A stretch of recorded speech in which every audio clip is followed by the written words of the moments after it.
just a couple of days away from the 4th of July holiday. That means many people are preparing to fire up the grill and light up the sky with fireworks. But it is very important to remember some tips to keep your family's holiday safe. Yeah, WKYT's Alexa Minton talked with the Scott County Fire Department about ways to make sure that your holiday doesn't go up in smoke. It's our top story at 4:30.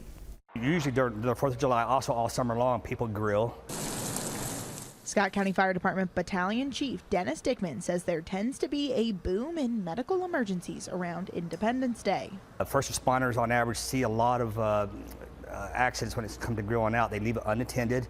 Do not grill under a canopy or an awning or a covered porch because that can catch the building on fire. Grilling hot dogs and burgers isn't usually the main safety concern for folks this time of year, but with factors like strong wind gusts, there's more to worry about than burning your food. If it's windy, then you could pick up any of the embers from your charcoal, your gas grill, and it could carry it to a dry area. So you got to watch for the wind conditions and take appropriate precautions on that. Each year, FEMA says an average of 6,500 grill fires result in nearly $27 million in property loss. If you plan on grilling out, do it in a well-ventilated area at a safe distance from buildings and any combustible materials. It's supposed to be raining this 4th of July.